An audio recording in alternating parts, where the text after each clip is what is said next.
All right. Hopefully everything is streaming. Let me double check my streams. Gonna do some storyboarding today.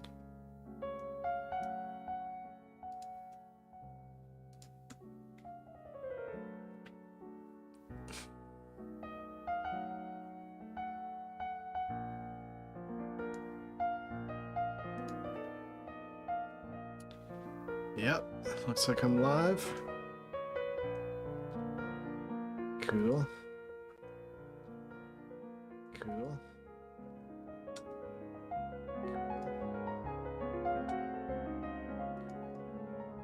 Oh. Getting a little funky here.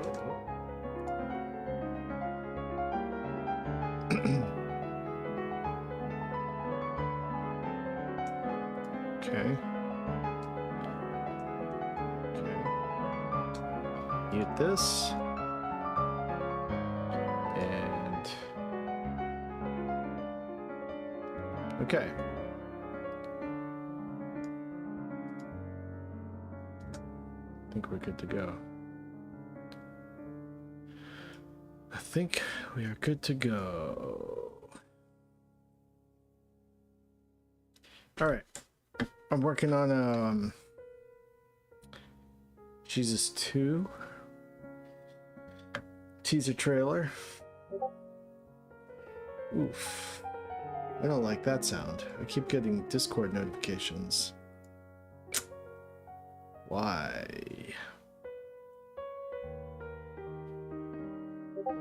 Oof, I don't like that.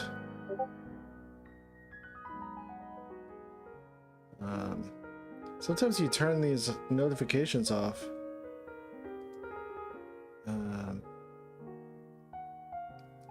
Mute until I turn it back on.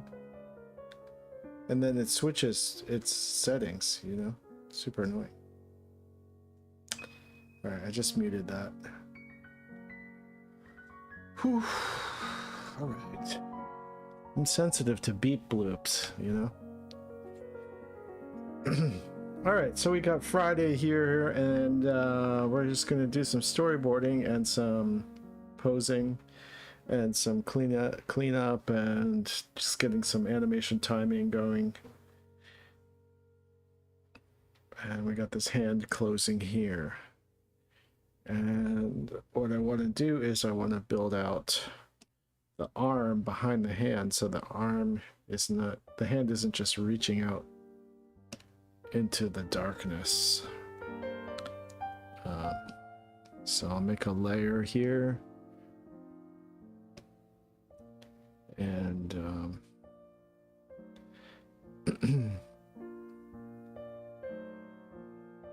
let's see here. Doink doink. All right. So let's draw an arm. Gonna use my Smuggle Brother brush or Jesus 2 brush, and let's make a forearm here.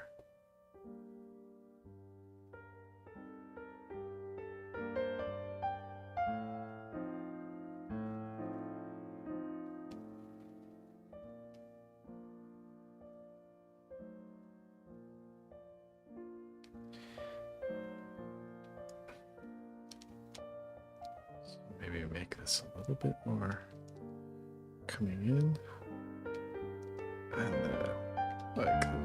yes.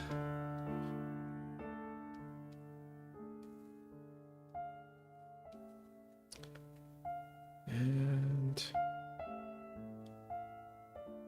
that should hopefully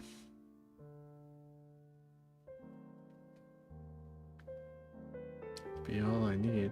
Add a little detail, some muscle squinch. I could even add a little vein.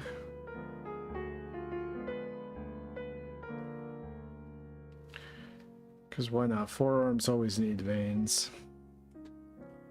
And then what we'll do is we'll have it connect somewhere like that.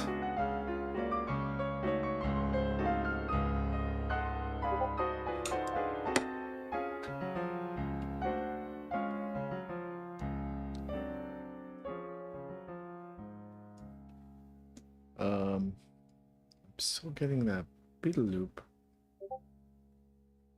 Really don't like it. I don't like it. Where is that coming from?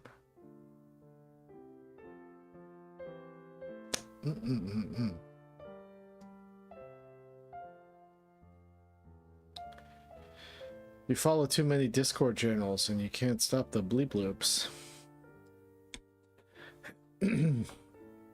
Well. Alright. So then that's easy peasy enough. Gonna copy paste this into all the layers. Boink, boink, boink, boink. Boink. And then I could create a fill layer or just cheap out and delete the overlapping areas here. It's going to take up less memory and it's fine enough for a storyboard.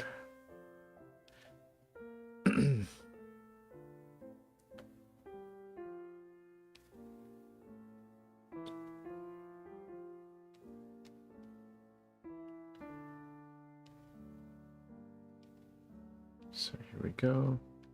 I'm playing some, what do you call it, copyright-free classical music, so hopefully I don't get dinged on YouTube.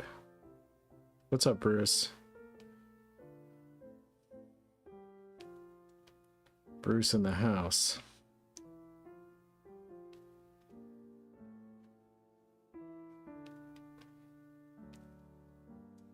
So here we go.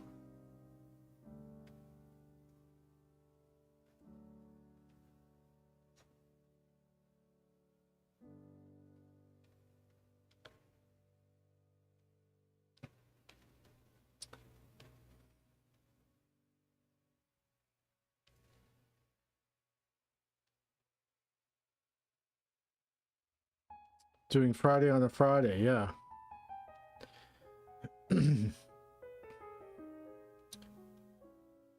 So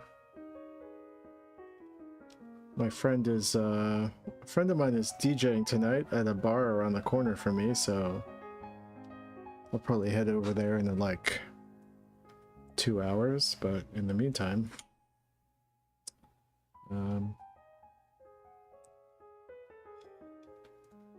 I can be trying to plus up this storyboard.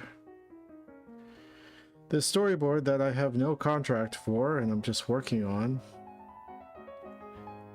because I want to.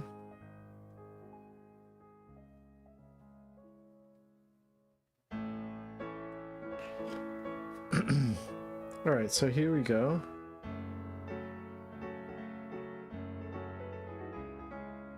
And the camera pans in before you even see much, but at least there's a little bit of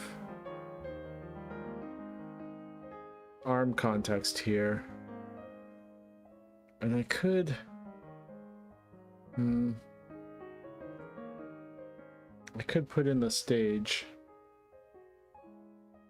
Could do that. I'll put in the stage. Just like a horizon line. Let's do it. Just a little horizon line around here.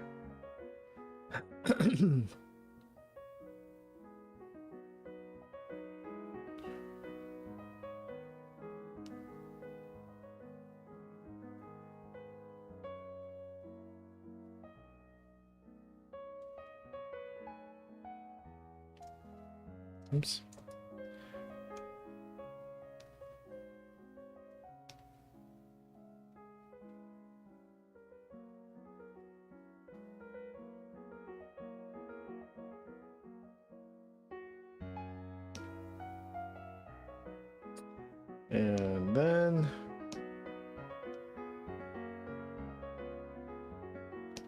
Put that around there.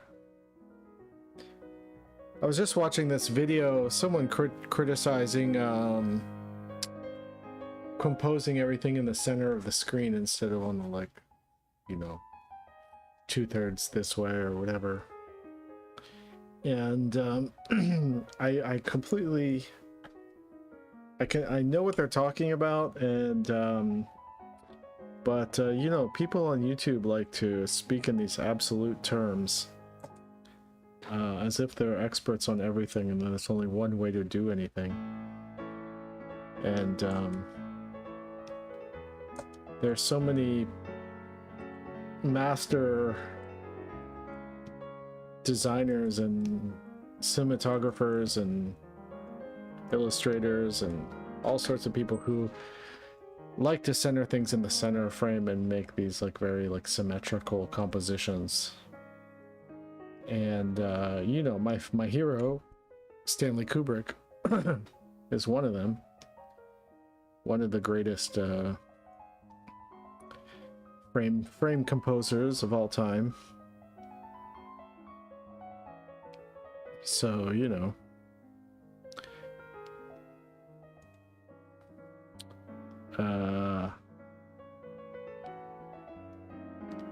what do these YouTube critics know, you know? I like things sitting in the center of frame. It gives them a lot of power.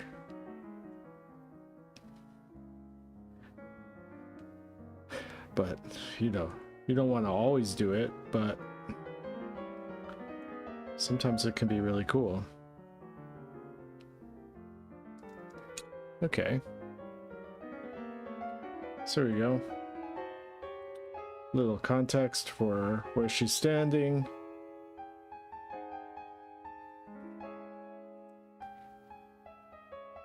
I could probably draw the demon's crotch, but I think this is good enough for now. Save it.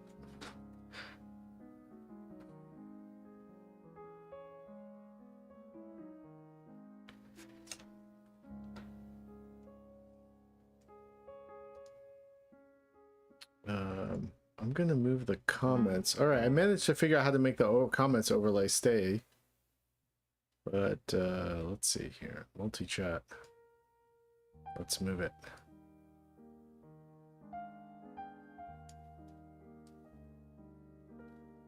Let's move it up here. Right there. All right.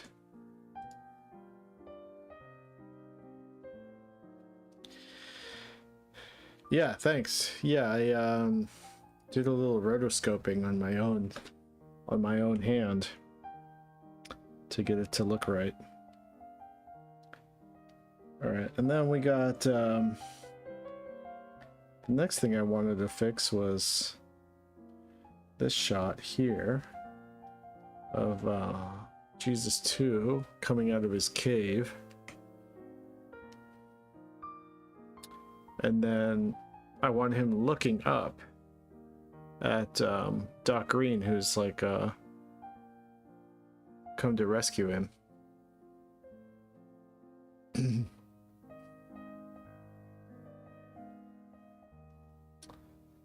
So we'll do, we don't know the timing on this yet, but we'll put it right in the middle for now, and then we can screw some things around later. But I just need him looking up.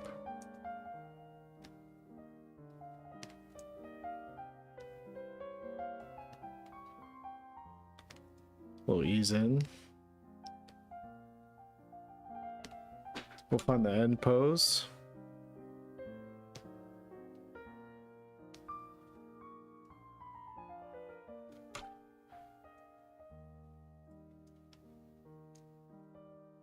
And you know what? I want to put this shadow behind him, actually, because it's going to be behind him later.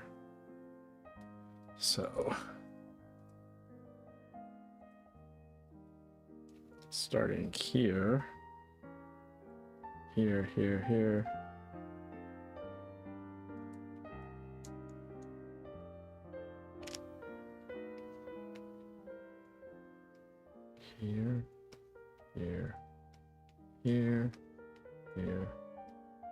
here.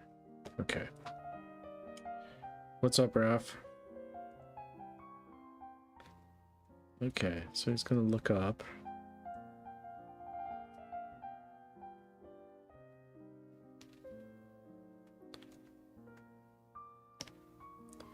Put on some onion skinning. And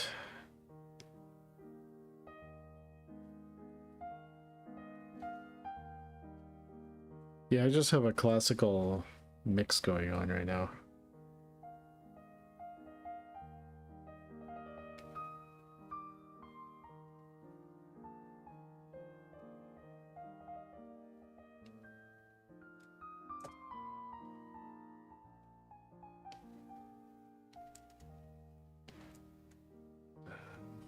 Okay.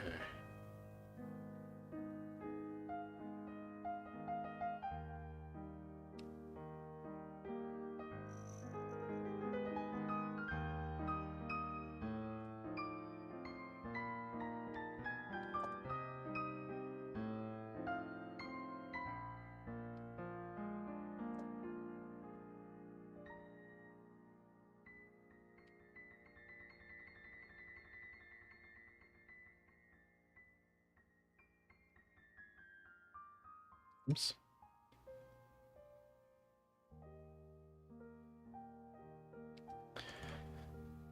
All right. And let's see. And then he needs to look up a little bit.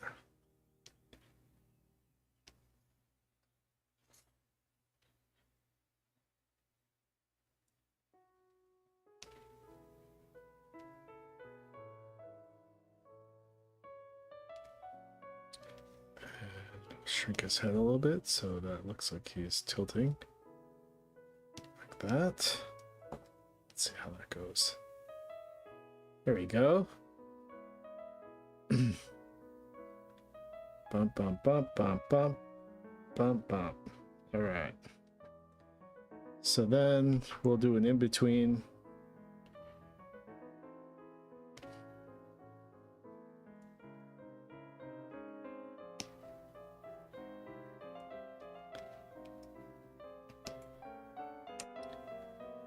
Just a little in between.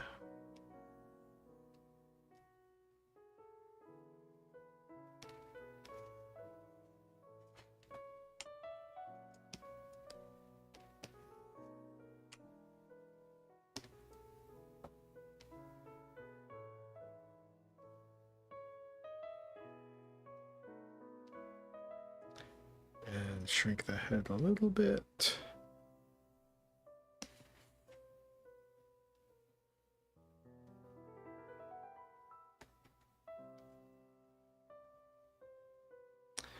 There we go.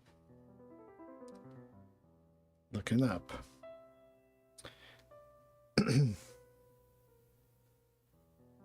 Okay.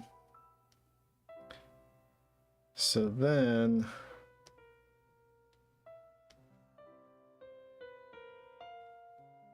I'm gonna try matching that end pose with the when it cuts back to him.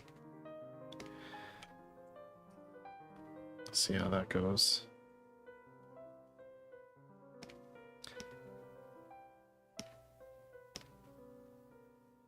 Oh yeah, I gotta match the shadow now. Damn it. So that let's move it a little bit slightly down.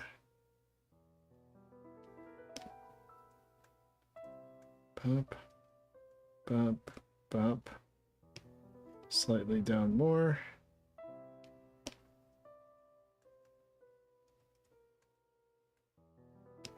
A little bit more.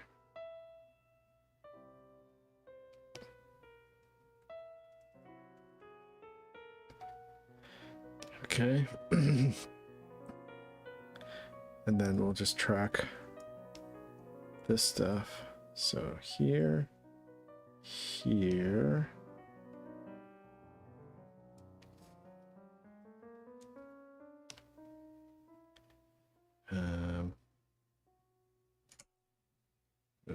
up slightly.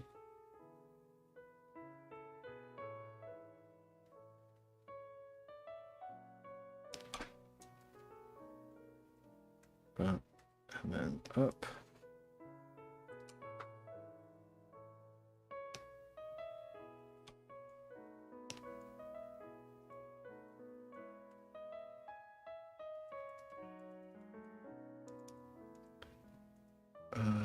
This should go up more.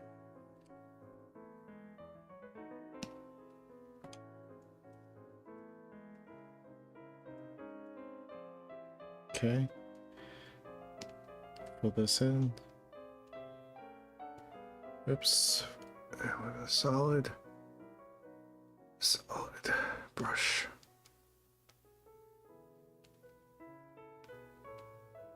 And Storyboard Pro really does not like streaming at the same time.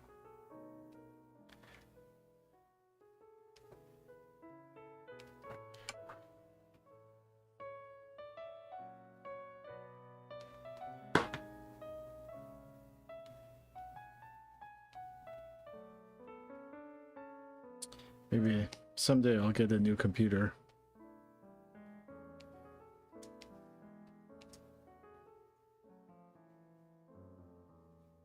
How was the bar? I haven't gone to the bar. What bar?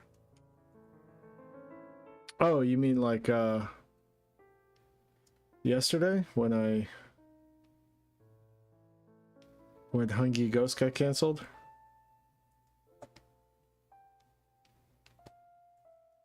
Or do you mean something else? Yeah, I went to the bar. I just got like a hard cider and I ate a big piece of Oreo cake and had a falafel sandwich. And, you know, that made me feel better. The Oreo cake was crazy. All right, so... but I had a meeting with, some dudes from Frederator today. Or dudes that used to work at Frederator, and they were telling me that I should... The rights to the Manly cartoon I made years ago should be reverting back to me and my brother. Or should have reverted back to me and my brother. So, that means I could do something with Manly, theoretically. But I'm gonna talk to my manager about it. A bunch of kind of good stuff happened since then, so it's cool. All right, so he looks up. I'm gonna copy these two frames. Copy frames, and then I'm gonna paste them into this frame.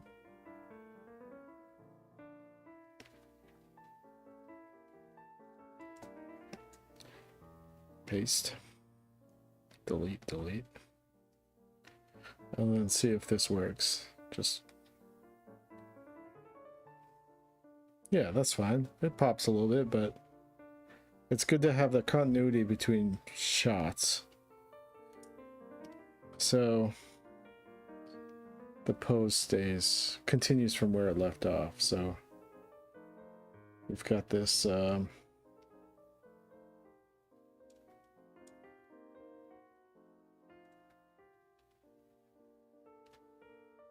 here and here, and then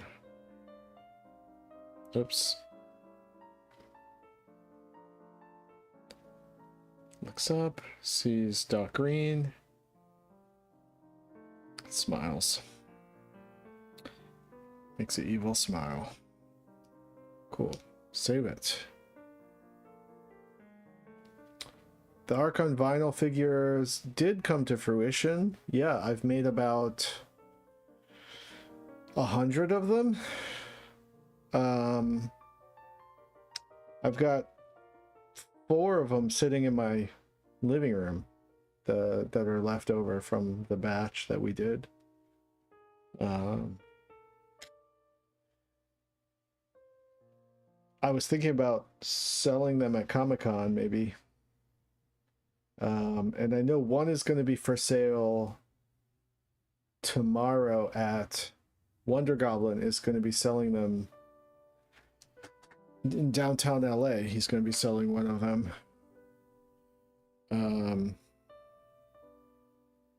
At this gallery. Let me look it up.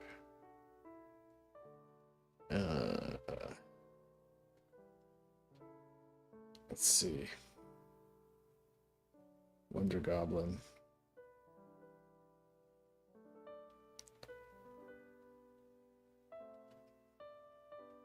It's going to be his first solo show in Little Tokyo at Monster Patrol Gallery tomorrow between 12 and 4:30 p.m.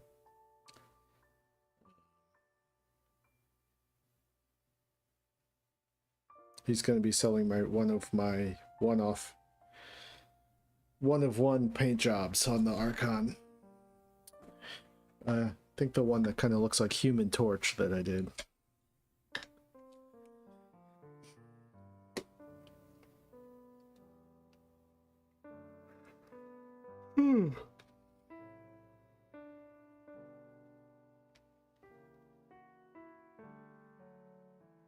All right.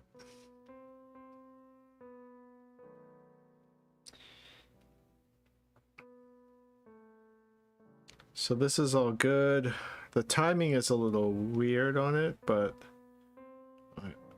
you know, about when Monday comes in and speaking to Sunday psychically, then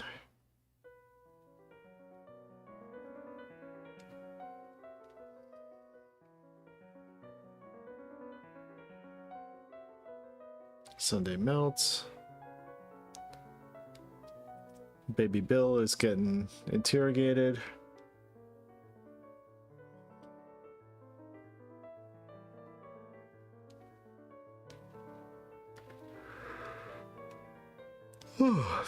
All this is fine, and then I think I need to put a little bit before.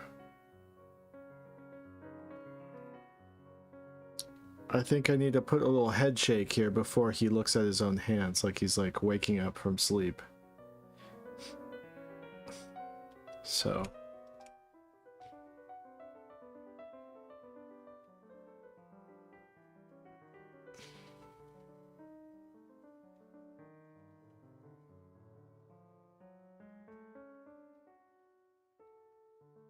Put that in. 2 poses. Just 2 poses. I don't need to like fully animate it. Just needs a reference for the key poses. So we'll do that. But then that throws off all my timing after that. Oh god.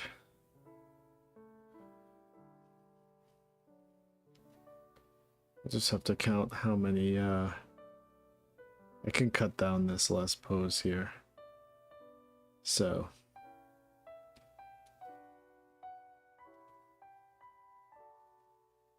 here, and then between this and this. All right. Duplicate frame. And then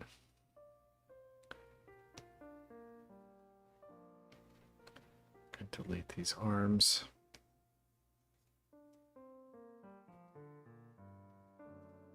Oh yeah, put these on a separate layer, thank God. Okay.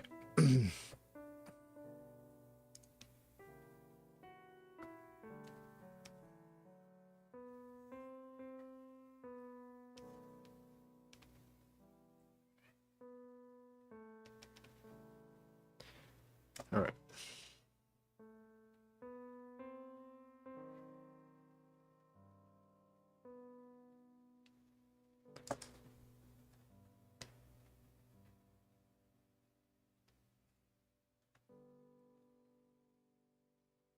Oh, Penn's DJing this Sunday. That's cool.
I don't know how you collab on a Twitch stream.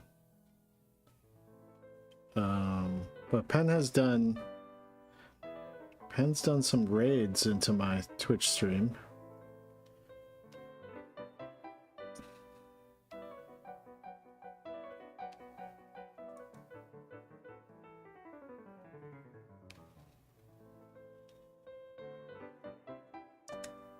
Oops. Okay.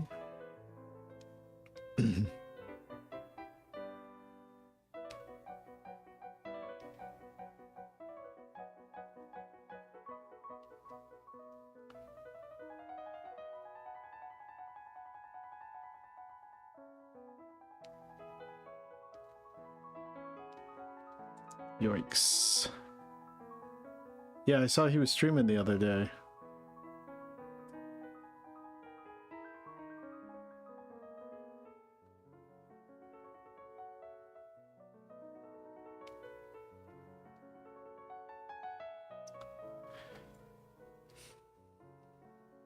Yeah, that was cool. He went to Annecy and announced that project he's been working on.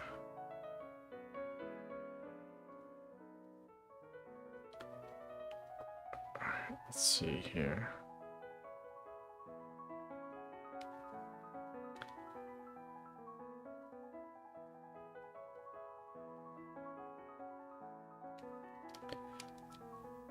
The amount of lag on this pen is crazy right now.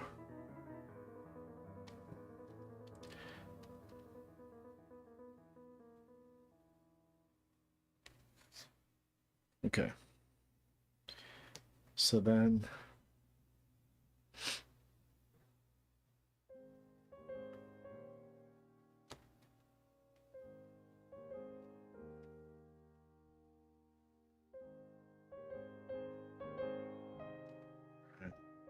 Let's go lower his head.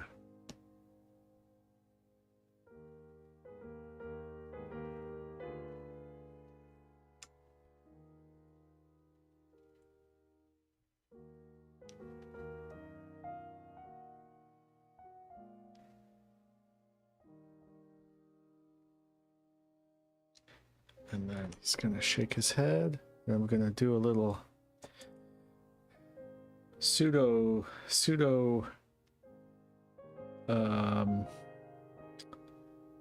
tweening cheat.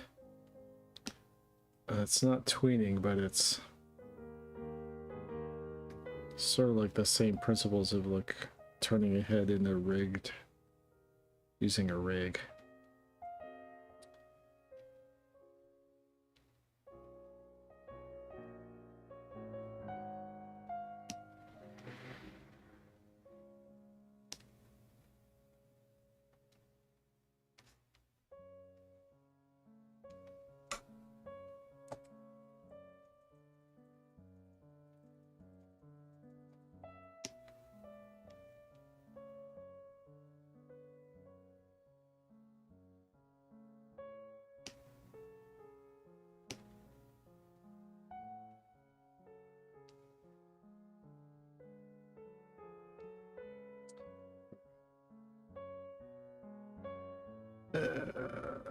If my pen can catch up with me.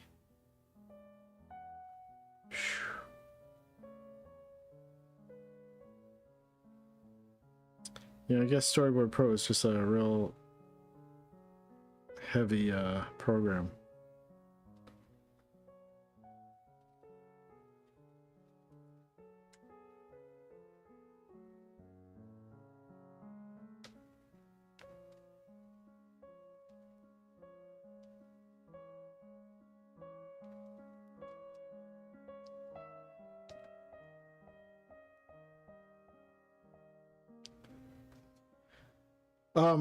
Progress with the loan is going good. I handed in a bunch of art assets and a bunch of written documents for Starburns to look over for the pitch deck. So I hope to hear from them soon. I handed that in yesterday. After my brother had done a pass on it, I did a second pass.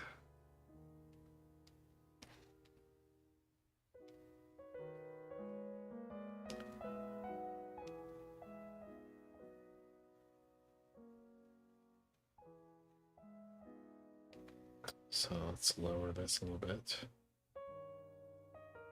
Doink.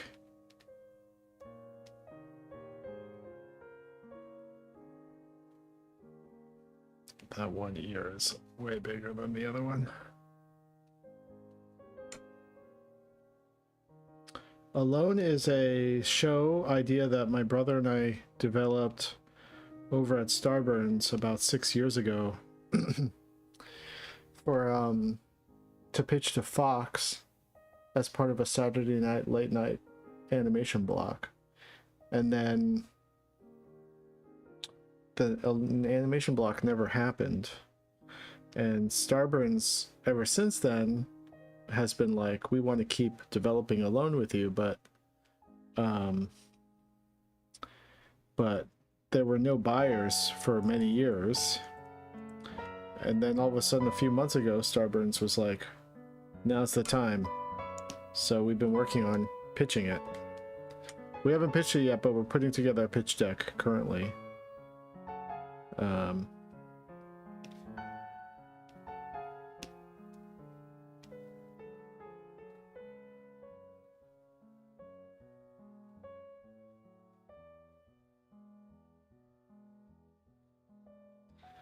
It's a story that's like sort of loosely based on it's like inspired by Siddhartha.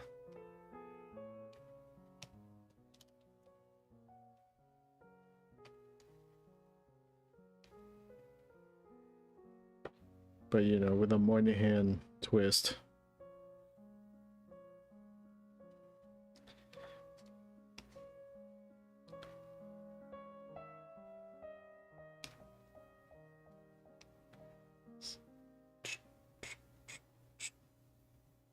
Good enough. All right. And then duplicate it, and then we're gonna flop it.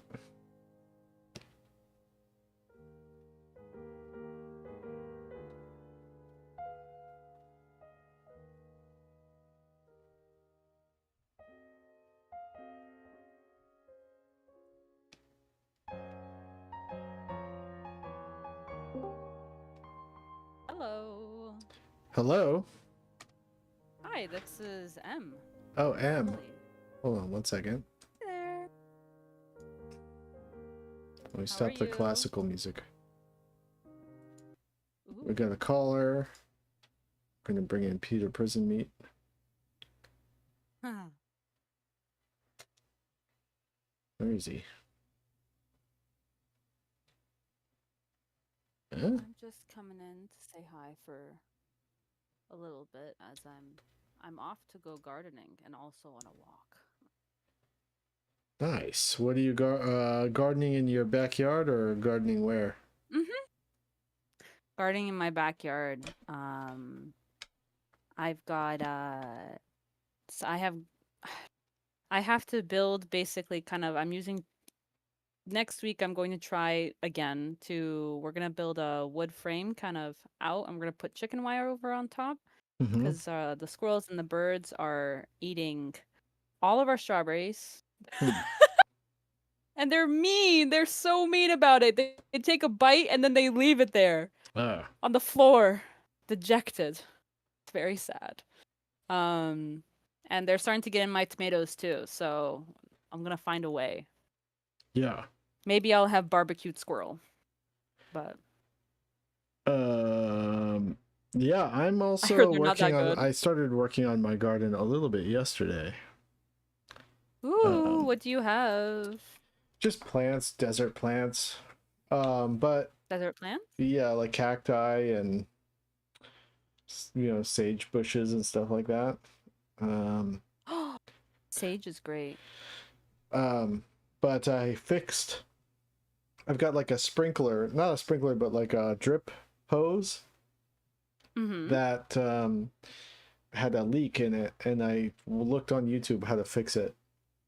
So I patched Oh, it. nice. I patched it yesterday, and then slowly I had to have a talk with my landlord. I had to call my landlord and say, Oh no. please don't turn off my drip sprinkler because Okay. I need my plants to get fed. Yeah. Because the gardener she hires, like she has this gardener that comes by, and he has mangled my garden on several occasions. Oh, that's So not fun. so I had to have a little talk with her about that, and we've got a little bit of like a, what do you call it, a different point of view about what are plants and what are weeds, I guess. Mm. And so I'm gonna have to have it, because like about a year ago, her gardener has just like ripped up my all these plants that I had worked hard to cultivate. So if I'm gonna get some more plants, I need to know that she's not gonna have her gardener rip them up. Yeah. Yeah. I have to, when I called my landlord and asked her to turn on the hose because it wasn't working, she then Yeah. screamed at me and threatened to not let me garden next year. Oh, So okay. yeah, screw landlords, Yeah. unfortunately. Yeah. Because they just suck. I've asked her so many times to do like basic maintenance and she's like, no. Yeah. And I'm like, why am I paying you? Yeah. What's the point? Yeah, it's a thing. I'm definitely looking at hopefully at some point being able to buy a house. So we'll see.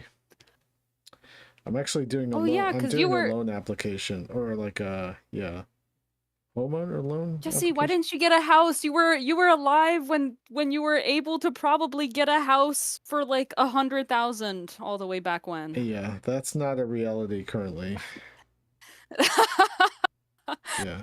Oh, like sometimes I ask myself, why didn't I buy a house at 7 years old during the 2008 Yeah, financial crisis? You know? for sure. What's I didn't your have excuse? I didn't have any money in 2008. Oh no. Well, Yeah. that makes sense considering it was the massive recession at the time. Yes. Well, I also didn't have a job. I was working minimum wage jobs back then. So. That I think the crazy thing to me is that you guys still have the same minimum wage from Yeah. all the way back then. Oh yeah. What is it? 7.25? I don't know what it is. I haven't worked a minimum wage job in 15 years or so. Oh, good job. Yeah, no. That is good. It's nice. Yeah, I can imagine. What the heck happened here? Hold on, I'm gonna switch to my. Bump. I'm joining here on my telephonular device. Oh, okay. I'm gonna put on headphones so you can also hear me better. Just one moment. All right. Well, what's going on? Do you have any questions about your garden, or any concerns, or?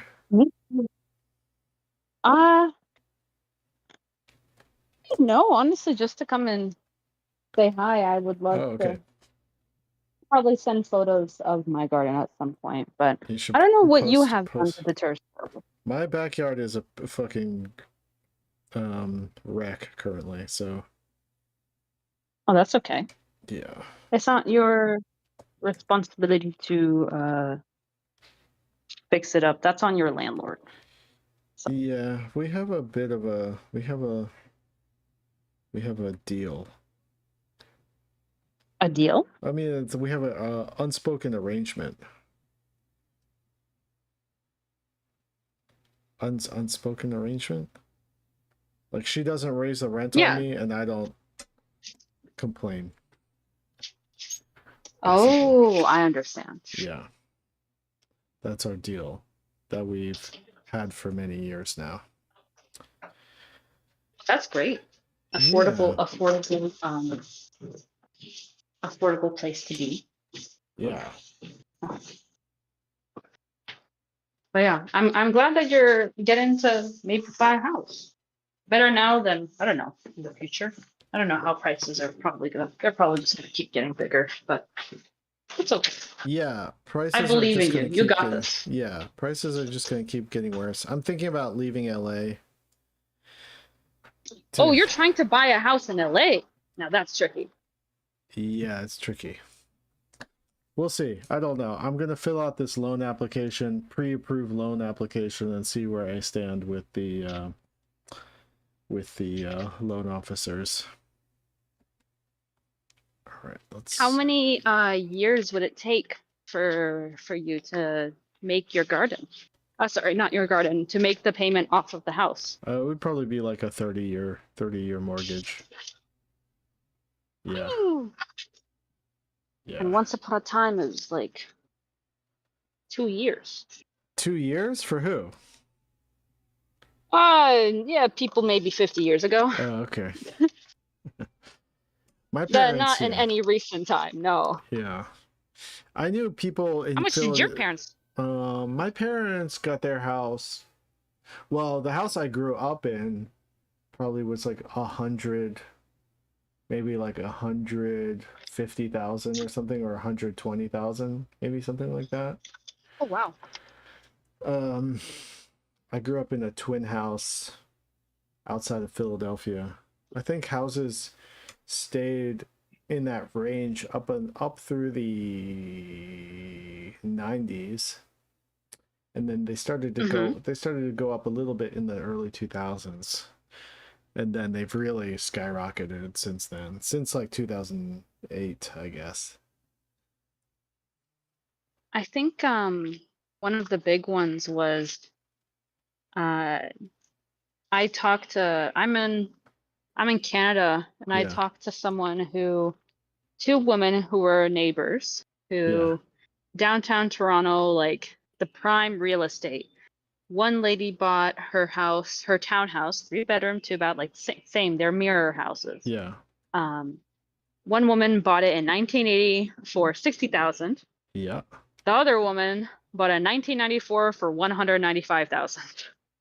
Okay. 15 years, not even 15. Yeah. Here is my garden. It's rough out in these streets. It is. It is very tricky. Yeah. Okay, let's see if those upload. So this would be closed. Maybe go. Okay, I'm gonna do this, and then this, and then. My poor little strawberries. Okay. All right, take it easy, Bruce. Thank you for hanging out. I'm surprised you're streaming so early. Isn't it like 5? It is 5:30 right now. I just felt like it. I don't know. Whenever the mood hits me.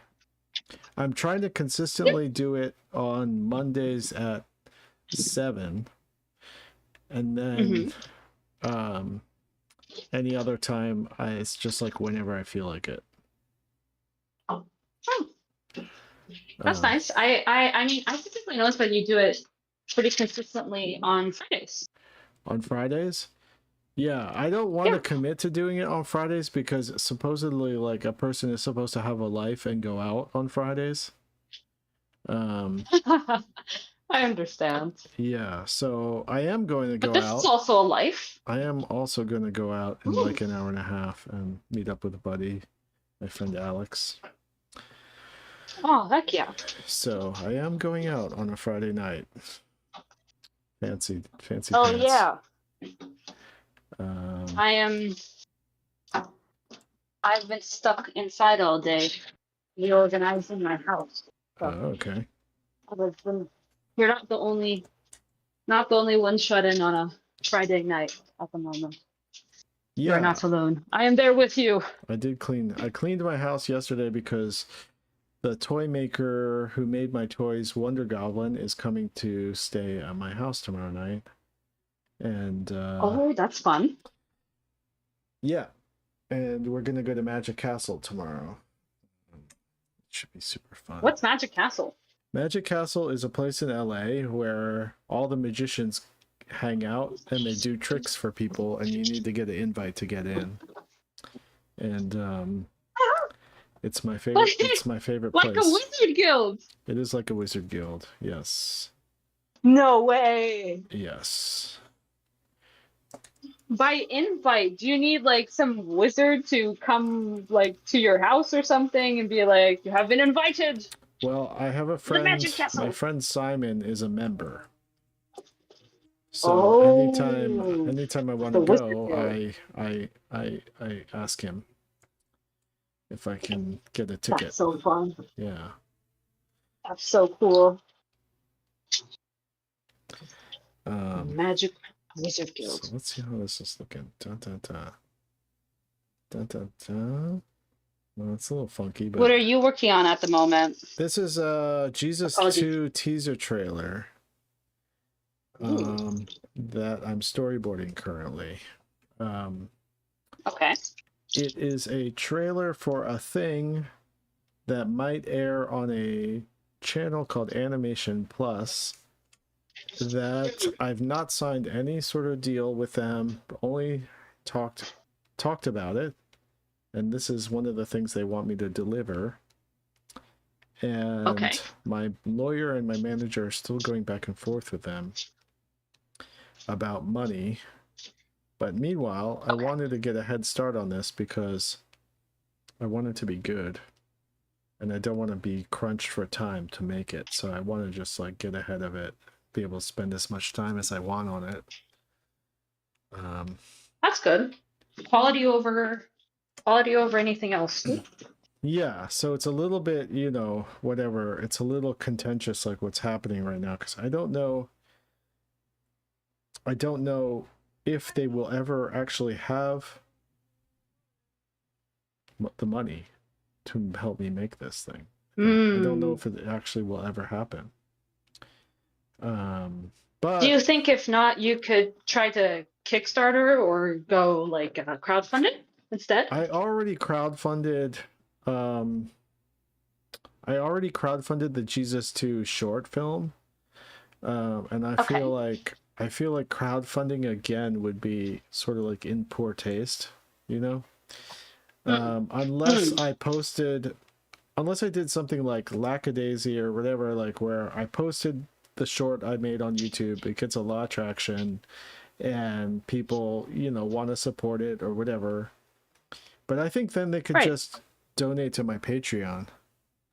Well, have you ever considered merchandise or I know you need a pretty big following or interest in the show specifically for that. Yes, I will. I do want to do merchant. I have done merchandise in the past, like little, you know, I had a Shopify and all that kind of stuff. And I closed my Shopify, but I would totally, yeah, I've seen that in like on YouTube channels with like a whole like merchandise thing like below the videos and stuff. Yeah, that's totally a thing I would do. I just don't currently have the means to do so. Yeah, like the time and energy to do it. I feel like I would need to like work with a person who's like running designers. Running my merch store and designing things people would want, or people would think were like nice to own, like plushies and stuff like that, or whatever. That would be cool, like t-shirts and, you know, this and whatever.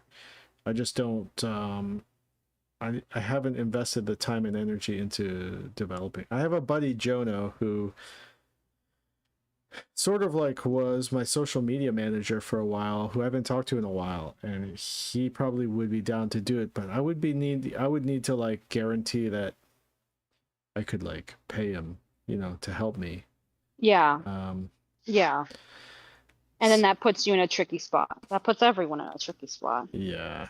So, I mean, I could give him a cut of merchandise sales, and that could be incentive. But I don't know if like that's like what he wants. You know, I don't know if that's actually what he would want to do that or not. If someone reached out to me Well, and was like, always talk to him. yeah, I should reach out to him. But I think merchandise is a thing like after, if the thing I'm making like gains traction, then I would start to merchandise, jump on the merch wagon. As a means of supporting, like partially supporting the project, because I know, right, like VisiPop does that, right? And yeah, she has tons of merchandise though, like tons and tons.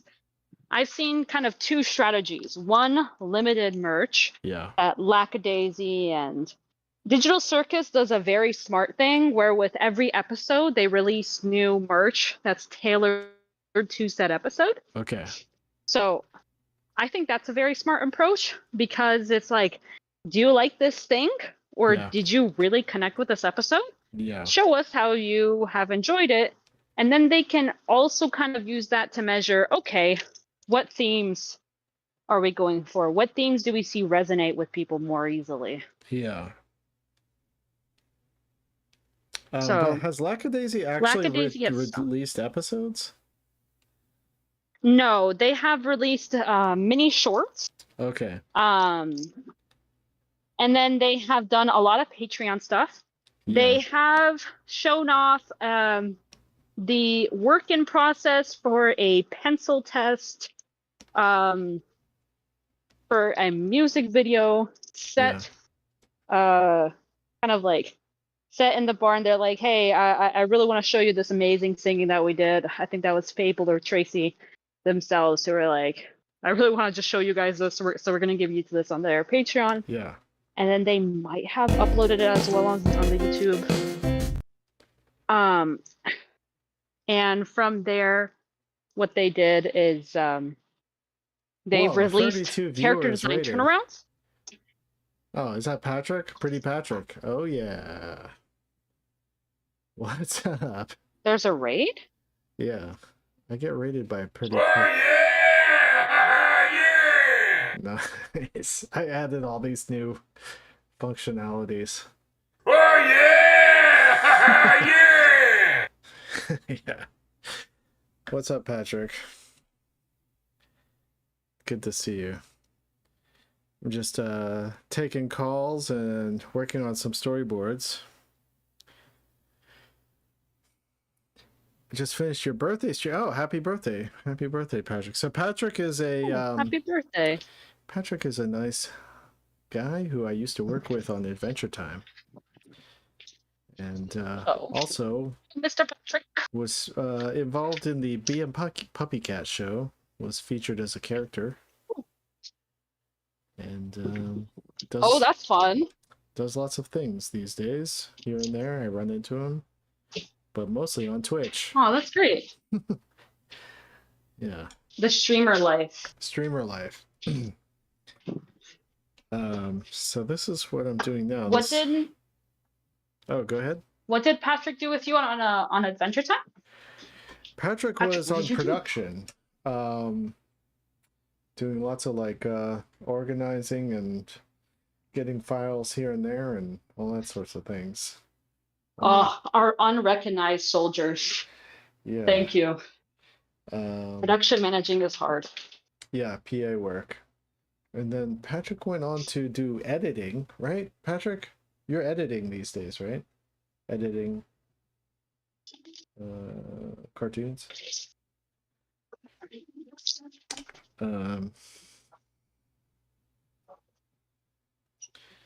Yeah, but I haven't I don't know when the last time I ran into post video editing and animatics, right? I don't know when the last time I ran into Patrick in person was. He's the elusive Patrick.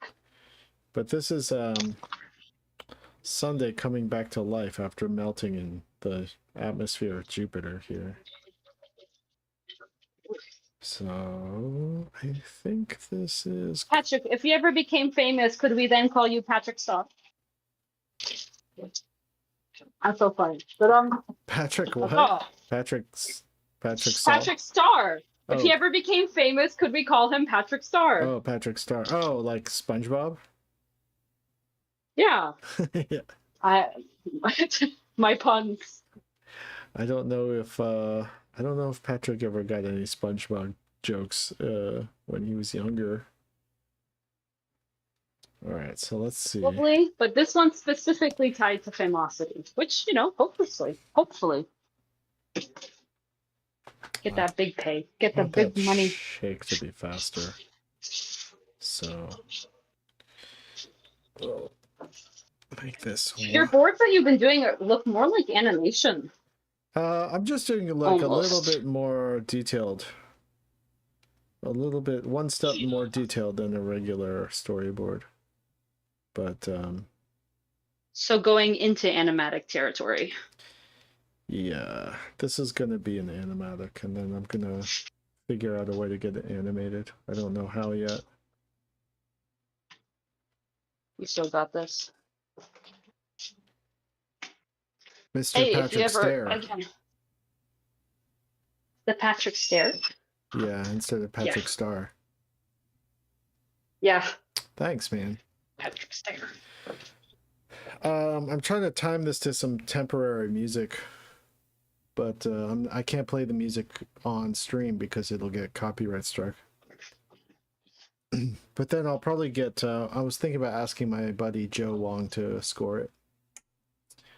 Joe Wong did the music for Midnight Gospel, and he also did. Oh, He did.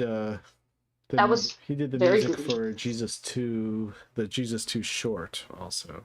Or he did the theme for Jesus 2's theme song where he's dancing and on his comet.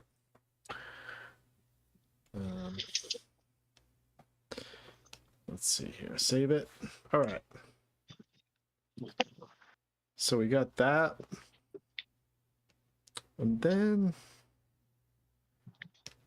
I got this, which I have to listen to music to the music timing to get the rhythm of this correct. But okay. I'll leave you to it. all right. It's good talking I'm going to you. off and Good luck get with in my your garden. Good luck with your garden. Thank you. I posted the photos in there so you can see all the veggies we've got. All right, I'll check it I've out. been bringing water up and down. Okay, good luck. Thank you. You got this. Thank you. And it was nice talking to you. Good talking to you. All right. Bye. Bye. Anyone, if you feel like it, if you feel like calling in, you can call the number above me, or you can jump in the Discord to the Twitch chat channel, and you can just start talking to me if you feel like it. But otherwise, I'm going to put on some relaxing classical music while I work on this.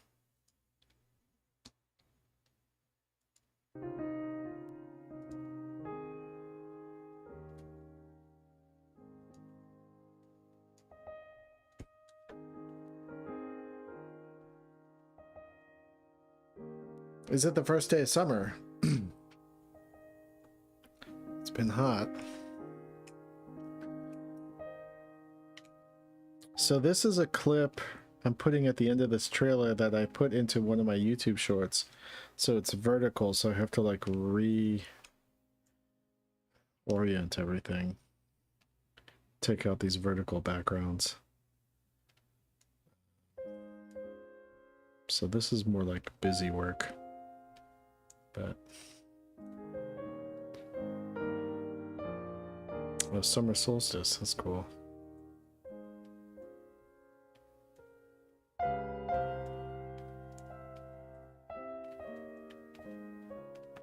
Let's see. I don't think for this animatic I need to actually put in fully fledged space backgrounds because it just slows everything down when trying to scrub through it.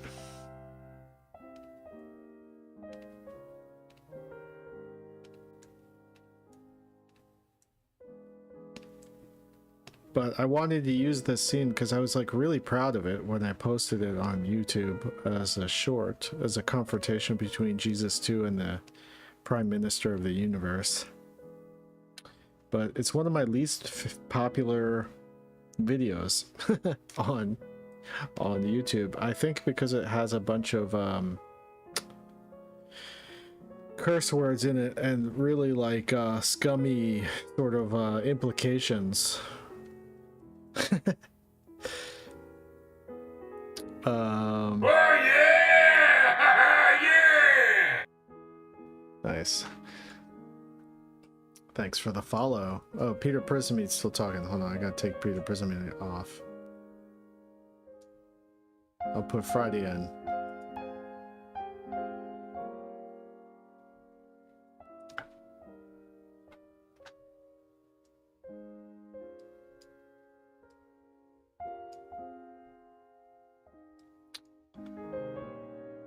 She's singing piano out of her mouth.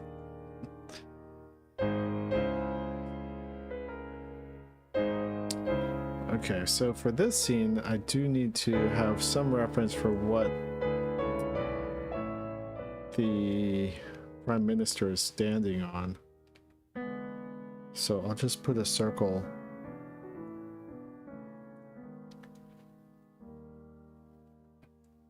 Dome. He's standing on a dome.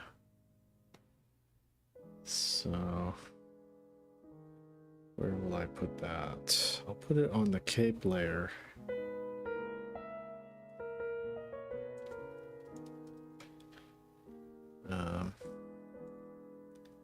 So this. And then, hey bud. We'll move it over here. Doink. Look how I eyeballed that so well.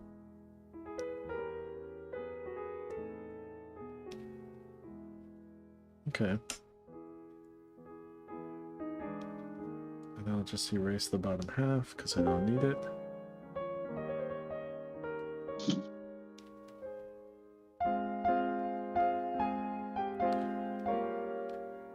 Hello, is someone there?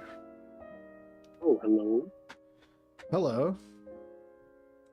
Who am I speaking to?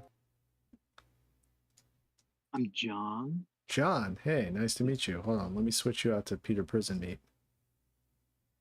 Oh, I'm all right with whoever I may appear as. Yeah. How's it going, John? It's going good. It's going good. Where are you, what part of the world are you calling from? I'm calling from Boston. Oh, Boston, nice. It's okay. Yeah. Did you grow up in Boston?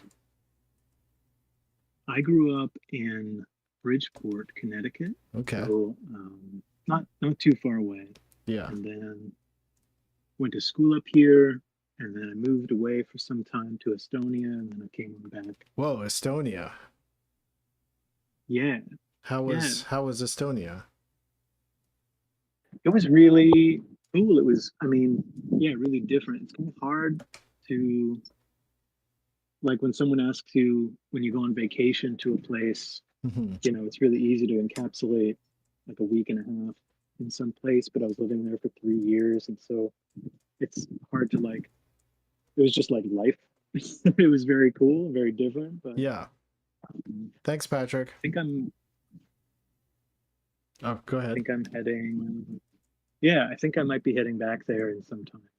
Okay. What would draw you back to Estonia? I think because I did a master's there. Yeah. In the school there, ECA, and I just met the most wonderful people in the world. It was such a cool international collection of people in that group. And so there's just a different lifestyle and a different way of approaching creativity there that I really enjoyed. Yeah. How would you qualify that? Like what was different about the way they approached creativity? I mean, maybe approach to creativity is too vague, but I suppose like there are far more public grants and things Yeah. For making short films, for example. Um, I think there's also a bit of an ease of living that we don't have quite as much in the US, where I've seen people turn down jobs that are like absolutely perfect for them, but it just seemed like a little bit of a pain. So they just figure, oh, I'll just wait it out and find the exact right job for me. Yeah. I think there's just the degree of really being able to find exactly what you would like to do with your time rather than, the kind of scramble that you wind up in the US unless you're deeply ingratiated in like in the community or the job market of hopping from project to project. So For sure. I have been enchanted by it.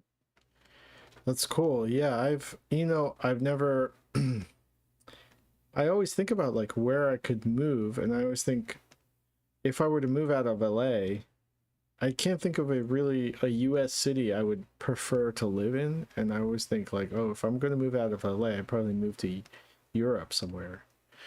Yeah.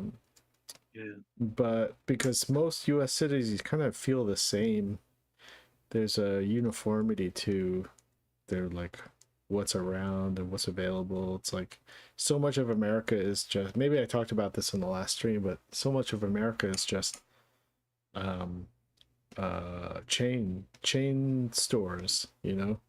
So you travel across the country, you keep seeing the same things. And I'm like, okay, what makes any city, I would say the most different city is probably New Orleans in the US that I've been to. And there's a few I like, I like Ithaca, I like New York, but I wouldn't want to live in New York. And and I like visiting Philly, but that's because I just have old friends there. But yeah, yeah, I'm always like, oh, maybe I would just like move to France or Italy or something, or even to, I don't know, Transylvania or something. Do you think that I've heard from friends of mine who've grown up in more rural places that there's a lot of like, they're always so kind of surprised by this sort of fetishization of the countryside. Yeah. By like suburban or like, city folks of like, oh, they just want a cute farm and this and that. And they're always like, you don't want to be out here. Yeah. You No. actually don't. No, I don't. I'm not a country guy. I'm totally a city slicker. Like, I need to be around like bustling sort of culture, to stay. When I go, my parents live in the country, in the countryside. And when I go there, I just fall asleep. I fall asleep for as long as I'm there. I'm just sleeping on the couch or something. I can't stay awake in the country. I need at least a small town that I can like go hang out, live in proximity to other people doing interesting things. And it doesn't have to be a big town, but some sort of town square, Like I lived in I lived in Angoulême in France for a couple months, and it's a really small medieval town. And but there was enough going on there for me to feel like my brain was activated. But I'm really sensitive to, I love relaxing in the countryside, but I can't operate the way I need to operate. For me to stay on this like cartoon grind, I have to feel like people around me are also doing a similar thing. Or else I don't feel inspired. Yeah, you don't find too many cartoonists out in the villages of of Eastern Europe. For example. Yeah, I mean sometimes. I know Jim Woodring, I don't know if you know him, but he lives in the country somewhere deep in the woods, and and he seems to like it that way. But not I me. guess it works for some people. Yeah. Yeah, and my parents love living in the country, but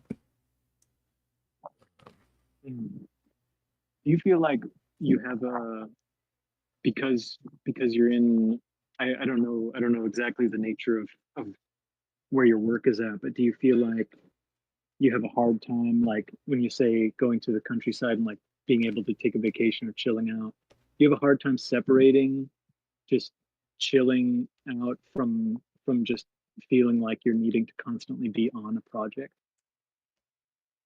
I'm addicted to work.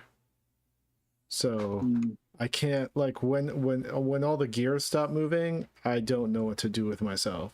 So I can fill the space with like things that will take my attention, like playing video games or something like that. But there have been times where I've finished a bunch of projects and I don't have anything else to do, and I'll just stand in my living room and just stare at the ceiling and not know. I'll be like, what am I supposed to do now? Like, I don't know. And I'll just figure out a next project real quick so that I don't have to have that time or space to louse about, I just don't know what to do with free time, really. And I find a lot of times the leisure activity pretty like tedious, and I'd rather be making something. Yeah. I get kind of a guilt almost if I spend more than I haven't dove into like playing any video games or even watching a lot of films lately, just because I feel like See, it's Raph. the word I would use to describe it is guilt of like I shouldn't, how long can I consume something? I should be thinking about making something. Yeah. And I feel like that's a very, I don't know, maybe that's compelled by growing up in the US. Like I think that was maybe a perspective that I came away from that time, was just like maybe that feeling of like not being able to chill out without without having a project on the mind is kind of a American mindset driven thing of like, yeah, but where am I going to move? What's the next, what's the next gig? What's the next project? Yeah, when I was in the times I visited France and Spain, there's like a pretty deep like hangout culture. And you go to dinner, especially in Spain, and dinner doesn't start till like, I don't know, 10, and then people are just hanging out, eating like little tapas and stuff, just snacking on shit and having wine and smoking cigarettes. And then that just goes as long as you want it to go. And no one's bringing, people like whatever restaurant you're at, they're like bringing out stuff super slow. And it's like, you got to get into that rhythm. It took me a second, and I went there back when I had really like, I hadn't yet fully activated my like workaholic nature.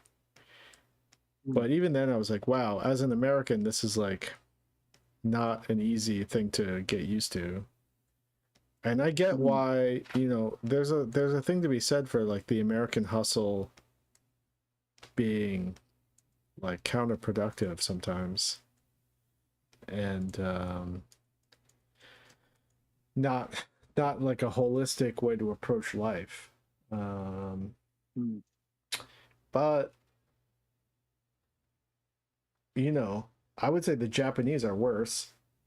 So You know, I could be a Japanese salary man, just grinding so hard. Or a manga artist, you know, just like, oh my god, no, I've heard, yeah, no life. Everyone's like working their way towards a early heart attack. When do you feel like you got into the workaholic mode? I would say like around my mid-20s, like around 25. Okay. Before that, I was pretty like laissez-faire about everything.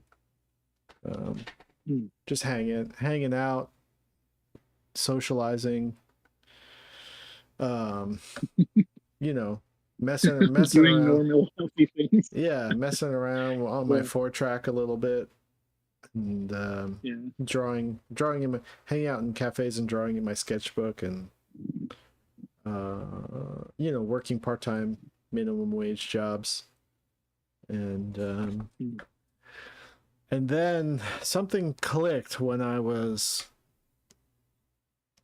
around the age of 25. I think it was because I was in a band,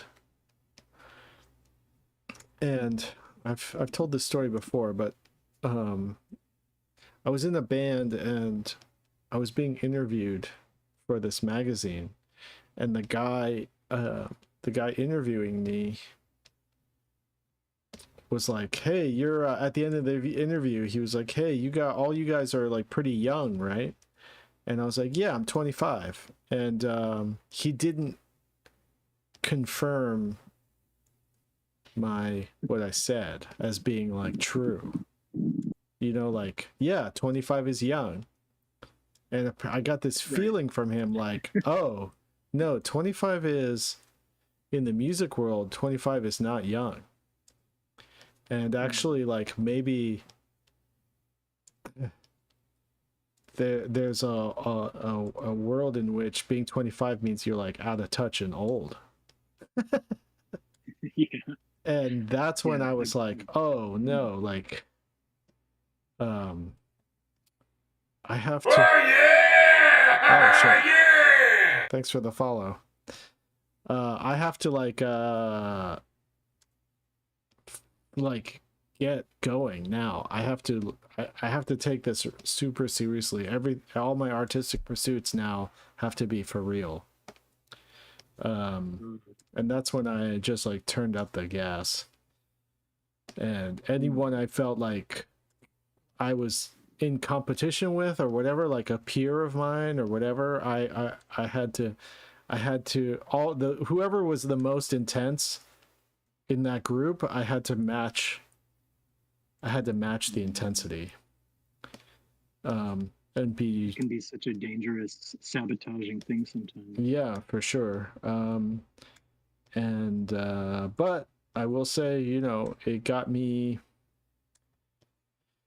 to produce a lot of work, and really, you know, crank up the passion of and like activate myself. I mean, you know, I think some things that are considered toxic, like competitiveness and, you know, overworking yourself and all these kinds of things, I think is okay when you're younger. And I think there's a sprint you can do between the ages of like 18 and 30. It's like a 10-decade long sprint where you're just going really hard, and you maybe are like your body can recover from it. Your body can recover from that amount of hustle. And as you get older, what you're supposed to do is work smarter, I think. And so I've been trying to work smarter since those times of like, you know, deep hustle, but I actually don't think I In some ways, I've learned to work smarter, but that's just created more space in my life to pack in more work. So, you know, I'll probably, you know, have a early heart attack or something. I don't know. Something I was thinking about when you mentioned this project that is coming to fruition after 6 years of kind of being in a place of uncertainty, or in a place of like, yeah, like it was kind of unfold where you built this entire thing and then it just wasn't being picked up. I was curious about like how do you frame that sort of thing in your head? Because to me, like having a long-term project is really hard to put away. It's really hard to, like, it feels like putting something on the burner or completely away is very difficult. And so like, how do you feel like, how are you able to frame something not as like this is in the oven for too long, or this is burned, or like how have you been able to kind of work that out for yourself and not feel like crushed or whatever? Yeah, or just like, yeah, I don't know, like being able to bring something to what feels like at least some degree of closure, even if you know it's not the right time for the thing to be completed or to be out or that sort of thing. Well, in the case of, so I've gone through a couple development cycles, and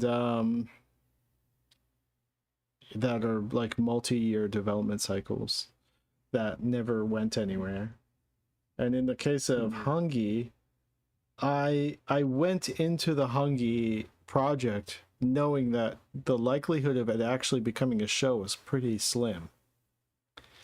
And so I tried to keep that in the back of my mind the whole time, just being like, this is never happening, actually. I'm just being paid to make up an imaginary thing that will never see the light of day.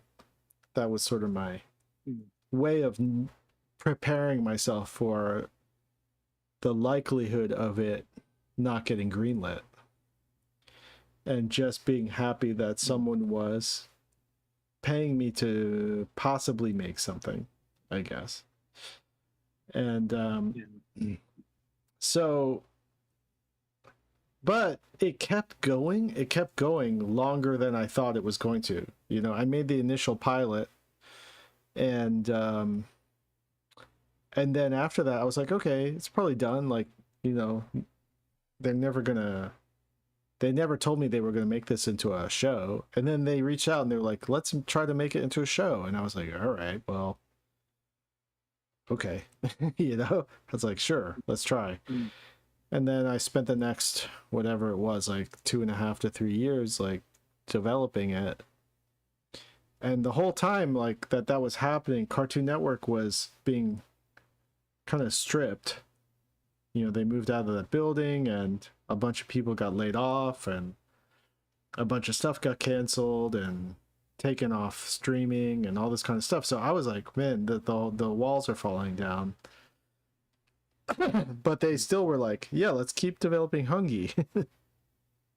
So that whole time I was just expecting them to any moment just to be like, no, we're not doing this anymore. You know?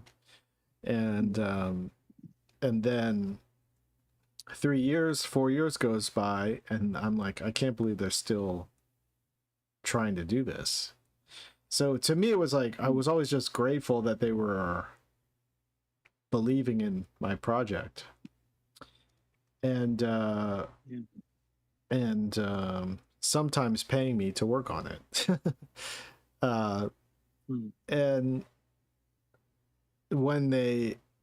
And I just try to have that in the back of my mind, always, like that framework of being like, don't be disappointed if one day they're gonna say it's Hungy is no more. And I will say, like, the day it got canceled, I had a meeting for like an hour and a half with the head executive there at Cartoon Network. And I walked out of the office, even though it was a good meeting and we talked about maybe trying to do some other things, like a more adult show or whatever. I still did feel this like feeling of like a low-key feeling of like the same way it feels like when you break up with someone or someone breaks up with you, you know. So I walked out of there feeling pretty sad, and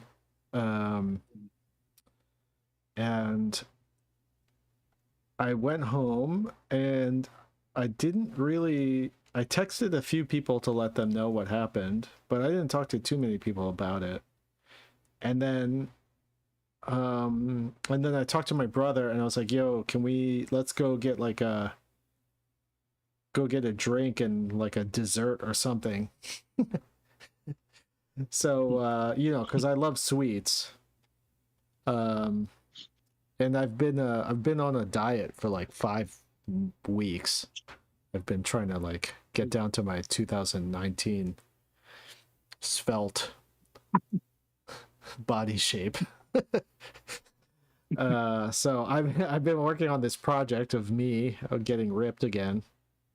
And but I was like, you know what? My show, after 4 years,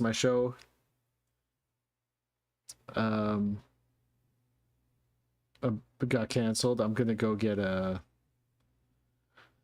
some French fries and some kind of cake and have a drink and get drunk. So we went to the bar. We went out to this bar down the street, and they happened to have a big Oreo cake, and I had an Oreo cake and a hard cider and a falafel sandwich and some fries, and that felt pretty good. And and then, you know, I talked to my manager a little bit later the next day, and we're talking about getting the rights back to it so that we could use it later, and maybe try to find a home for Hungy somewhere else someday. So I'm figuring that out. I'm figuring out how I could get the rights to it. Because Cartoon Network never bought the idea from me. Like, there's a whole thing that's supposed to happen if they decide, okay, we're going with this project now. They pay you a lump sum of money to completely own the rights.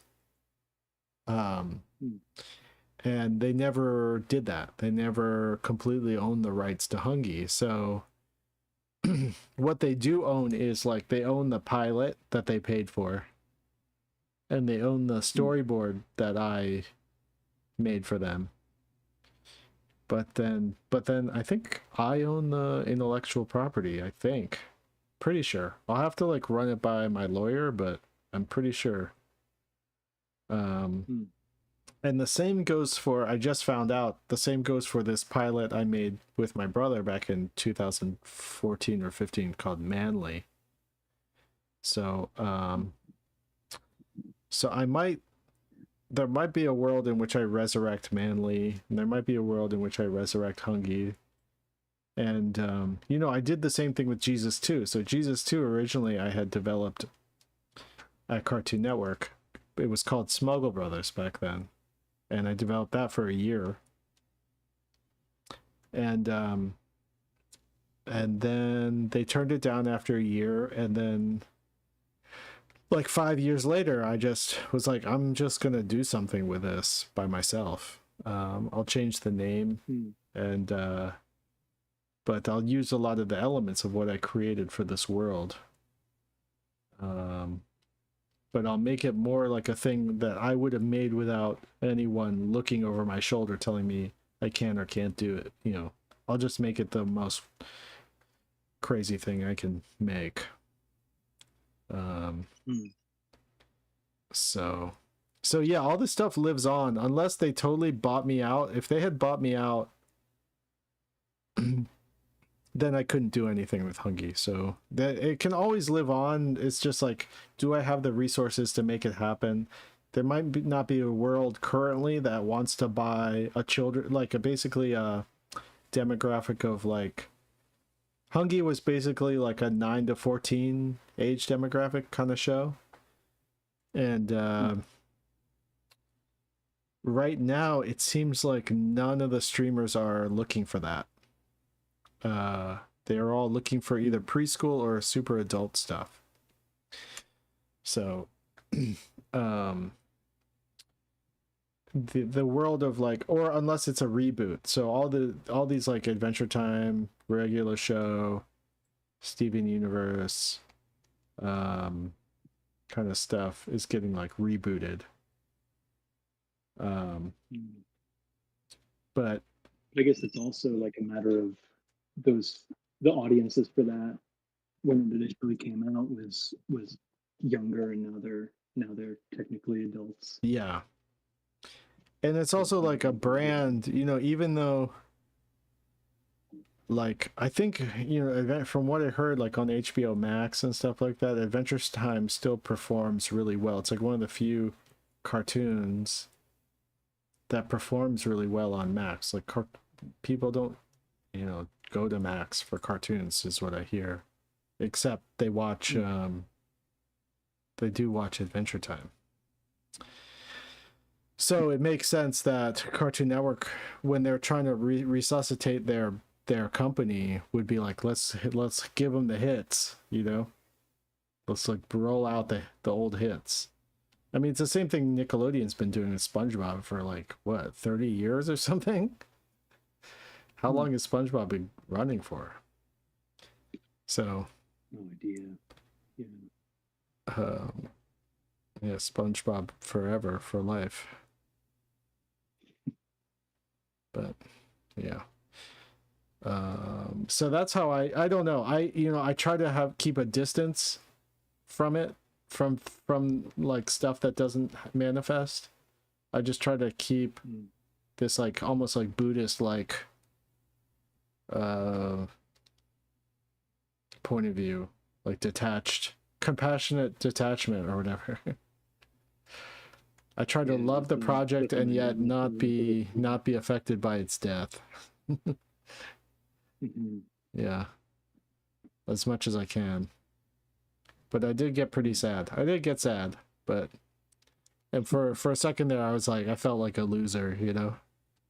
But then I tried to bounce back from it. But that's also right, like at the whims of some external, you know, force of what's marketable or what's expected to have viewership or beholden to some, you know, particular budget. Yeah. Some, you know, so it's a bit more. I feel like that is a much more like. It's maybe easier to detach from it simply because it's in someone else's hands now, as far as yeah potentially it's all chance. Like there's like market trends happening, there's like big business stuff that's happening that's like way beyond anyone's control in an artist position, and then there's like, does the thing that you think is your great idea line up with what, you know, a hierarchy of executives think is a great idea, and also like what's trending at the moment.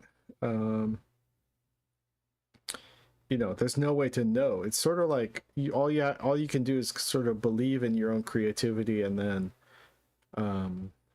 and just try to make things that you think are cool, and then hope that at the right moment and the right time someone lets you into the room to try to advocate for it getting made.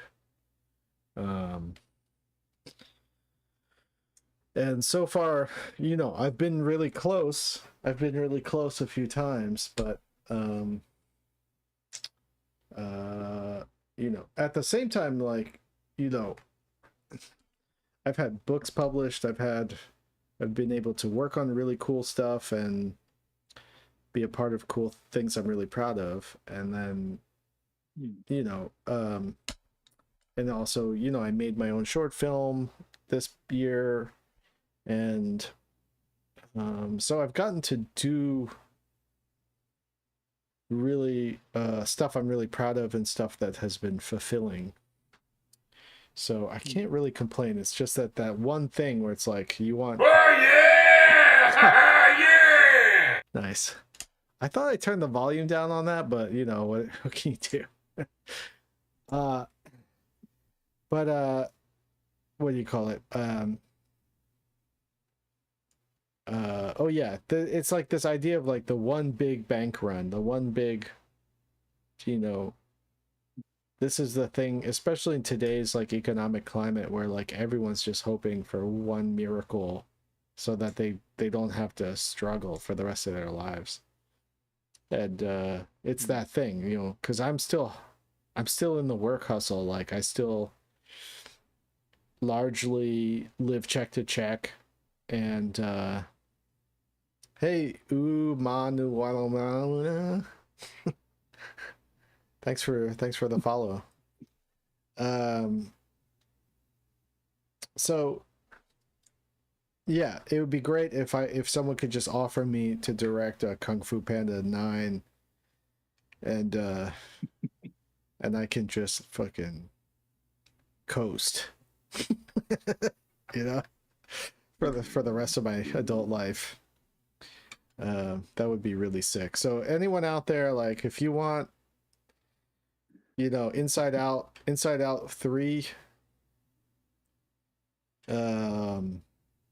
you need a director, hit me up. I need that. I feel like I'm most familiar with, like, I was following Farming for a while while you were making it, and I feel like the fucking emotions you would bring to Inside Out 3 would be absolutely wild. Yeah, I was cleaning up pages of Farming today. They're prepping them for print, and you know, reading back through some of the pages, the early pages. It's like looking into my own diary or something, and seeing all this stuff that's like extremely like raw and revealing. You know, just like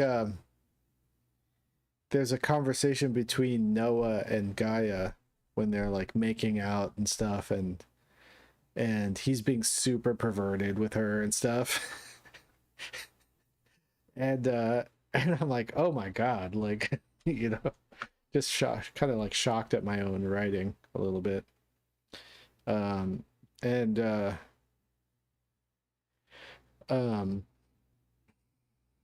But also like feeling like, okay, that, you know, it's not just about this epic story happening, it's also about these little personal moments that are hopefully on some like deep dark way relatable. You know, if you're being honest, if the reader's being honest with themselves. So yeah, it's, you know, if I got to do hopefully, like if I get to write a series or something like that, I can still keep injecting that sort of thing, because I'm like in a lot of ways like a different person now. So what would it look like? What would those like deep dark personal details be that I would inject into characters now? I'm not sure. But yeah, I just was going back and forth with the company that wants to adapt Forming as a cartoon today. Yeah, and yeah, had a good conversation with them. So we'll see if that turns into something. They're also kind of like trying to figure out how to raise money to do it and all this kind of stuff. So at least I'm not in charge of that part. I just need to get the bat signal whenever they're ready. So hopefully they send out the bat signal, but I'm supposed to talk to them again later this month and see where they're at with it. But there's some options. Like I know another company that wants to do it too, and I think they actually have some money currently, so It's definitely something that's possible. It would be great if that would line up with me actually releasing the book in early next year or sometime next year. I can't remember when. But yeah, I don't know like what the future is with me in comics, like if I'm gonna do another comic someday. I definitely feel liberated by not having to work on the comic currently. But I guess we'll see how the forming collection does, and if I feel like there's people who still want to read my comics, then maybe I'll make some more. Years ago I had some ideas. I had a idea about sort of like a fight comic, like a guy training, sort of Dragon Ball Z kind of thing. That I wanted to do based around my own personal jiu-jitsu training and getting into learning striking and stuff like that, Muay Thai and all that kind of stuff. I had some ideas about martial arts training comic that would be an analog also for like the artist path kind of thing, and almost be like a troll comic on the reader, a troll on the reader expectations or something. Yeah, but I don't know, we'll see. I think I need a couple years before I can commit to another long form comic again. Maybe if I completely give up on animation and move out of LA, and then I'll just like do comics and live off of my Patreon in some super cheap place. Do you feel like if you're to go back to comics, you have to kind of keep, because if you were doing forming weekly, right? I was for a while, and then I got so burnt out like trying to do comics and storyboards at the same time. I would take like a whole year off sometimes from working on forming, and it'd just be sitting there on my desk waiting for me to touch it.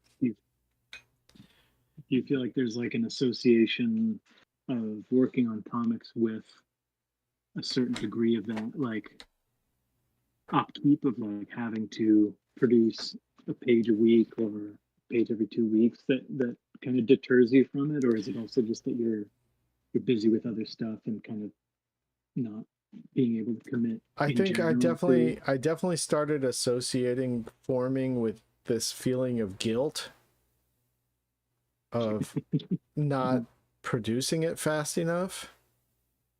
I mean, it took me so long to finish it that my original publisher had already stopped making adult books. You know, they had completely changed their business plan by the time I was done. And then when I reached out to them, they were like, "Oh yeah, we don't do adult books anymore. We only do children's books now." Oh, okay, yeah. Markets changed. So it just took me so long, and it felt like almost like I would never finish it. Like maybe I would be still working on it when I was like 70 years old or something. So that starts hanging over my head like this unending, and the more I was writing, the more it kept expanding. And so it's like that Zeno's paradox or whatever. You know, you keep walking towards a wall, taking half a step every time, you never reach the wall, kind of thing. Okay. And so the guilt and feeling sort of like an obligation towards whatever readers were still checking in on the website every couple months to see if I'd posted something new. It was really heavy, and I just had to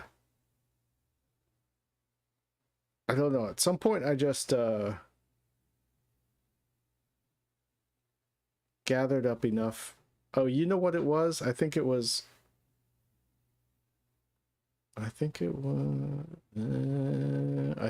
because me and my girlfriend broke up. And then I was like, I had all this energy to finish the book.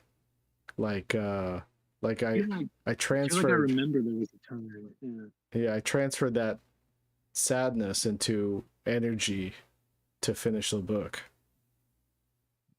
I think that's what happened. Yeah, I feel like I remember there was a moment where you were like, I don't know how to resolve this arc of a particular character until I like review my feelings on something. I don't know if it was something recent or whatever, but I just remember like something connected to the post of like, yeah, I'm gonna need some time, and I thought that was so cool. Like, it's so, I don't know, it wouldn't fly in an economically, based project, but it was something where it was like, damn, he's trying to dig into this feeling Yeah. so as to not be dishonest about how he wants to approach this story, and that was a cool. Well, back in 2000, thing, but I guess that wouldn't. Back in 2009, when I started forming, the storyline between Noah and Gaia was the story of my breakup with my girlfriend back then, Margaret. But I put myself in the position of Gaia, and I put her in the position of Noah. And I tried to see things through, like I tried to do like a role reversal thing in order to see through her eyes, or it wasn't a 1-for-1, but it was like trying to come to terms with it and work through my feelings about how I felt like abandoned and all this kind of stuff. So I was like, all the stuff with Gaia's face falling off and all that kind of stuff, like, was me, just translating what was happening to me emotionally for a couple years. And then by the end, I went through, it was like 15 years later, and I had this other long-term relationship that ended around the ending of forming. And so Gaia and Noah stopped being about me and Margaret, started being about me and my later girlfriend. And this time it was a way to, I used that breakup to resolve the story between those characters. It wasn't a 1-for-1, like this was what our relationship was like, but it was like more like I just transferred that energy into the characters and tried to find like what I considered a beautiful sort of like a cosmic solution to what went wrong or something. And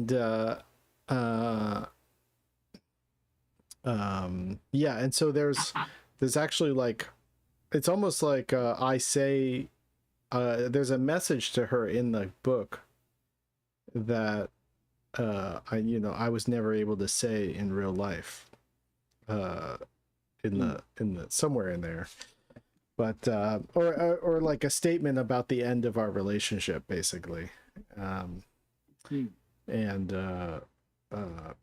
So if I hadn't waited 15 years, I never would have had that conclusion to Noah and Gaia's relationship. Because write what you know, they say. I was gonna say, yeah. But obviously there's also other ways to write. You can just make stuff up. Right. You don't have to self-insert all the time. I've been criticized of people have criticized me for overly self-inserting, but in my writing, but to me, it's like writing is like a way of my way of communicating with the world. Like it's me trying to connect and with other people through stories. And so to me, that's like, I don't know if it's lazy. I could just be creating everything, and like, you know, I know people who are really analytical about the way they write, and they just make up these like puzzles and they solve them. These little like Rubik's cubes. But I'm not really like that. To me, it like has to come from some nugget of experience, something I had to have lived through for me to write about it. Yeah, I feel like if Twitter existed while Khalil Gibran was around, or you know, like James Joyce or something, being like, "Oh, what such a self-insert character," right? Here. Like, I don't know. I feel like, yeah, you have to draw from your experience. Yeah, I think so. Well, you don't have to, but it feels. I like it when I can see the author behind the stories. At least like not, it doesn't have to be like full like one-to-one, but I can see the point of view that's happening, you know, like something, even in someone like David Lynch, who's so, you know, he's so surreal and out there with his stories, but even then, like there's little things, like even knowing that in Blue Velvet, the the scene where what's her name, Isabella Rossellini is like beat up and naked on her lawn or whatever, and dazed, and then Kyle MacLachlan, you know, grabs her and tries to like help her, and that was based on something he saw as a kid. He saw like his neighbor naked on her lawn, looking like out of it, like something really bad had happened. And he was like, that's a one for one, like him translating his childhood experience to film. You know, when you see it in the movie and you don't know that, you're like, man, this is some wild twisted shit.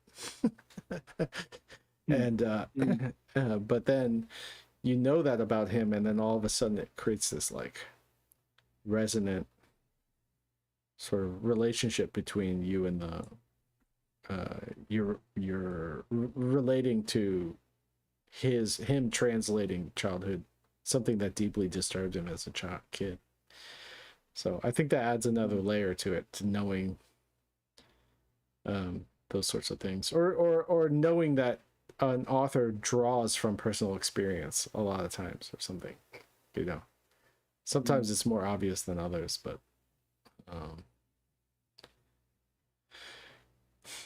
yeah, I think that's even why like Charlie Brown was like, you know, those early Charlie Brown strips are like relatable. You know, you can tell like it's something that Charles Schulz was like working through, all the existential Charlie Brown stuff. He wasn't just generating that kind of stuff out of nowhere. It had to be based on something. That it wasn't like a, you know, it would be funny. Yeah. It was more of like a, I've been thinking about this for a while. Yeah, I think so. Yeah, and then, you know, after a while, probably he like figured out, you know, he had to churn out so many Charlie Browns, so many peanuts, that probably became, you know, less personal and more like a equation he was putting together every week. But I think the early ones definitely, you can feel how resonant they are with him.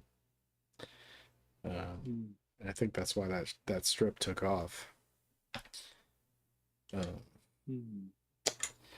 But anyway, I think I'm going to bounce because I'm going to meet up with my buddy who's going to be spinning some records at the bar right down the corner. But I think I made some progress with this storyboard. So Yeah. Who's this green bean looking guy? This is Jesus 2 here. Oh, that's the man himself. That's the man himself right there. Just breathing heavy. Doing a little heavy breathing, creepy heavy breathing here. Yeah, that's who my avatar is also. So he kind of changes shape a little bit. Like he's sort of like he can kind of adapt different forms. Like here he kind of looks like a green corn cob or something. But he was just a weird drawing I did in my sketchbook, and then I looked at him and decided that he was some sort of reincarnation of Jesus. It's great when you find that out about a sketch. Yeah. Yeah. And that's Oh, how that's it definitely happened. a Jesus. Yeah. I feel like that's a good like rule of thumb for a Jesus. Like the next Jesus that comes around should probably be able to change shape, because it seems like shapes are such a sticking point for the human race. So, Yeah. He can be whatever. It's like the, they keep talking about like political channels like being like what do you call it?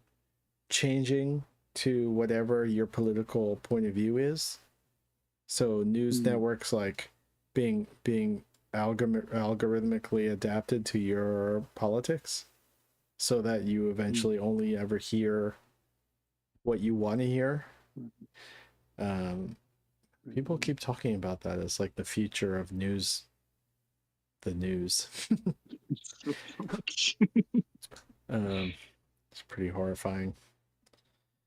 Yeah. But anyway, I think I'm gonna bounce. But thanks for calling in, man. Yeah.